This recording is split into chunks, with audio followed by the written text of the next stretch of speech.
A small northwest suburban town is struggling with toxic chemicals in the ground around their homes and schools. For 50 years now, the list of cancer cases there has been growing.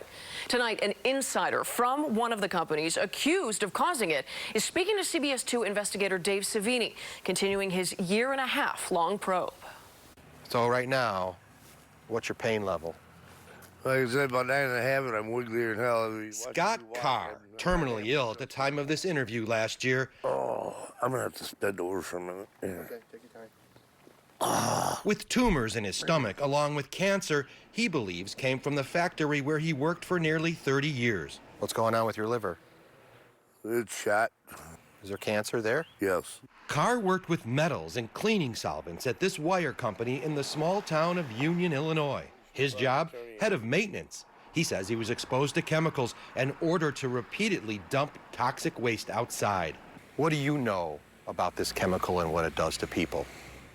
It absorbs in your skin very quick. The chemicals included TCE, trichloroethylene, a carcinogen that he says was simply poured onto a concrete slab despite a neighborhood and school nearby.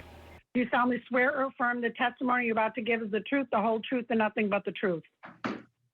Carr, a company insider, was called to testify under oath about his role in polluting the land and groundwater below. They would take 800-gallon vats and dump them on the ground. His testimony is part of a lawsuit naming multiple companies in the Union area and accusing them of contaminating the surrounding land.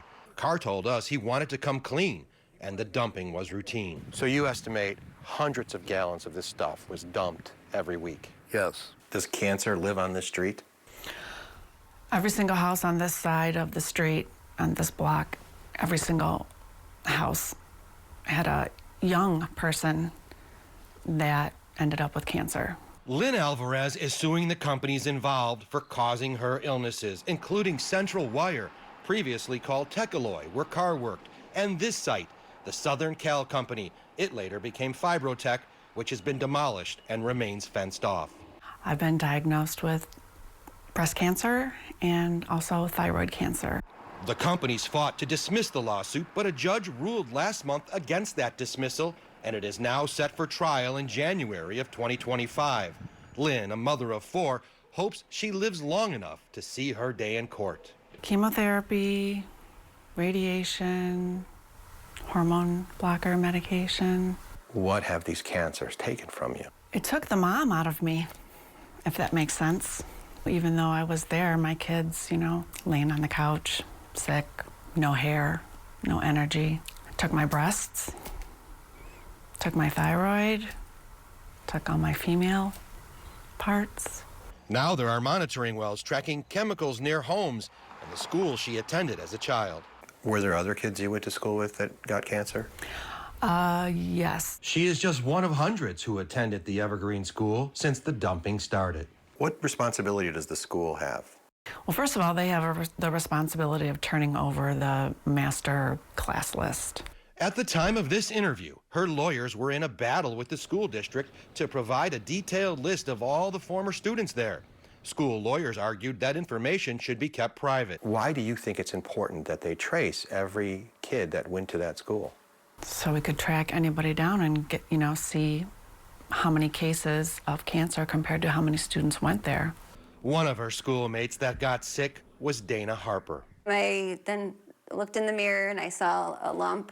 Last year, Dana Harper became the first person from Union to go public with their cancer. She was diagnosed with non-Hodgkin's lymphoma. What do you believe? That I was slowly poisoned. After seeing the CBS 2 investigators reporting on Dana Harper, Scott Carr agreed to this interview with us. What did you feel when you saw Dana Harper tell her story? I felt really bad. I mean, that's hard. 19 people have come forward now to say the chemicals caused their illnesses. The material was dangerous to people. During Carr's deposition, some of his health problems become evident. You can see he rubs his arm, then it begins to bleed. By the end of the deposition, it's worse. How long was it expected or projected to take to clean up the rest of the plume? we're going to be long dead. He admitted he should have known better than to dump chemicals, and he told us telling the truth about his role was the right thing to do. Does that put you at peace? Oh, yeah. In June, he lost his health battle. He was 62 years old. The companies named in the suit deny the cancers were caused by them, and they insist they complied with and followed all safety standards. We are told the school district has now agreed to turn over the list of the students there. Dave Savini, CBS 2 Investigators. Thank you, Dave. Once a list of former students is compiled, they may be given the choice to decide whether or not to share their names.